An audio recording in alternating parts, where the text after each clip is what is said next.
for in a second.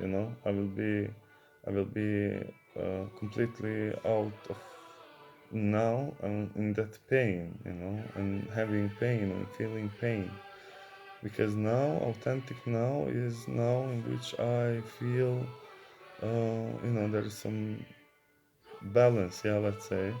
So if there is no balance, it means that something is blocking balance to now, and now is disturbed. So there is this now which I can, I can come back to myself as and just feel.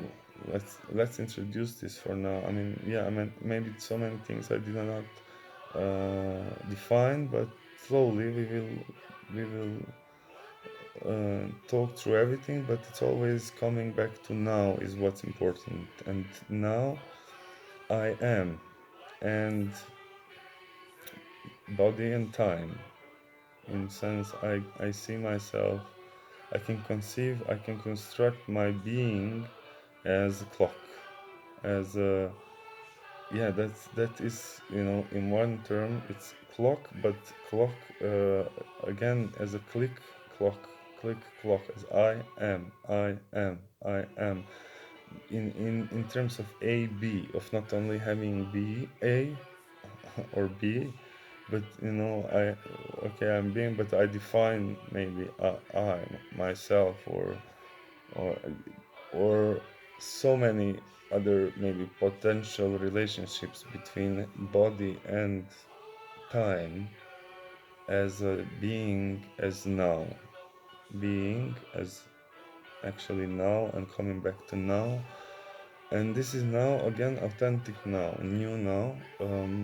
Time has passed, so like 35 minutes has passed, and this is still again the now is authentic. I'm different. Maybe you're not watching this. Maybe you're still watching, but again, this is now, and we are both of us, or all of us who are watching, are being our click clock in our own local manner.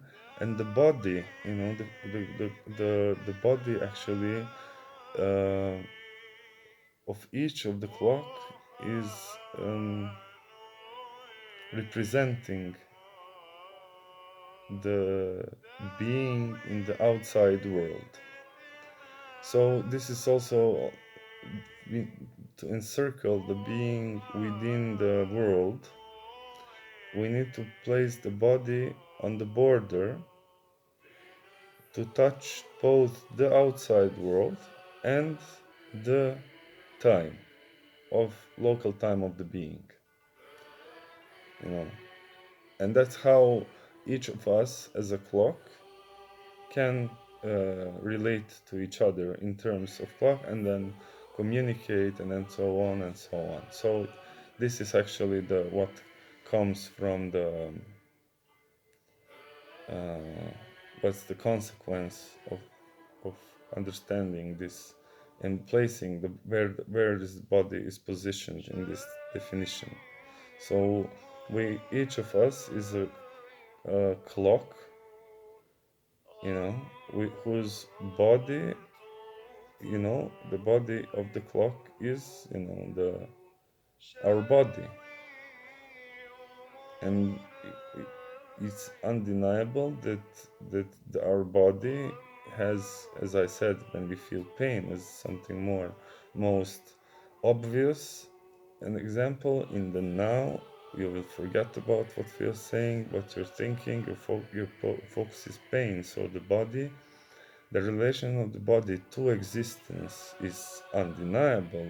I mean, it's like it's it's not undeniable, but it's really wrong to deny its presence within the existence. you know and if it's not there, if you don't feel it at the moment, let's say, if you don't feel the body in your mind, doesn't mean it's not there. Because when you feel the pain, you feel something. It's not, it's not the nature of the fire. It's the pain. It's some other feeling. So it's present there all the time. So if it's present, you cannot deny it. You have to take into consideration that, for example, if you are in pain all your life, it's like you are in pain all your life. You're not being now or being yourself, but you are in being in pain. So the body is present, but not maybe always in every intensity to be recognized, and it's subject to time. And the question is maybe if this is local time, does the body reacts on the time, the time which is shared in its specific way. Maybe that's better and more logical and ontologically acceptable construction. Which is again, as you can see, ontology is an interpretation, but it always comes back to now, and it searches only things that can be based on existence. And I can again say that I am still in this now, you know. I mean, I am. You are witnesses that I am, and then I can say I think, therefore I am, and then I can just, be kind of a poet, you know.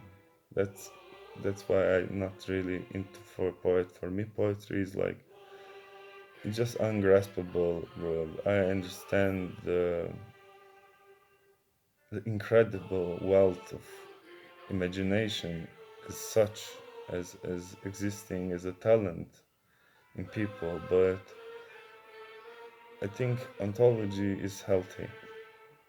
And coming back to now, and what is now, and who I am again now, and that I am, and that click clock, and the tick tock, and tick tock, and that being, and yasam, and yesam, and this is like just me being, just being and being and being, and then I decide what I do with this being, where I had myself, you know, in which direction I head, and what do I do with myself, what do I do with this kind of energy or power of being, of just existing, but as you can see, existing as a body, which is a subject of time, and which is essentially a clock. If you can see a human, if you see it, you can see it as so many different kind of rhythms, so many different not just mechanisms, but like clocks within this clock. The breathing, which is just has its own rhythm of, and then there is the blinking, which is, and then this is just all clock kind of indicators, signals in themselves, which also Heidegger talked to, but he misses the body part. So you guys can see how everything is kind of a very close and near, but still so far away, and takes so much time to, and what I did and what I think I did, and I mean, for me, I would like to see if there is some other people thinking like this. But for me, it's important, as ontology is about honesty, it's about just being honest, because for being able to even research it and to think in its term requires honesty about the what's evident and what's obvious and what's undeniable, what can only be deniable with words or language. I mean, words or language, yeah. I mean, only because it's obvious or evident, but only in words it can be interpreted and described as something not worth of attention. But yeah, honesty, accuracy, precision, because this is what lasts. So it's the same if you're looking for the, I mean, it's like there's so much things to talk. So for now, I think I described a bit better in terms of the known concepts. So yeah, I mean, until next time, this Samir from 3dinstitute.com.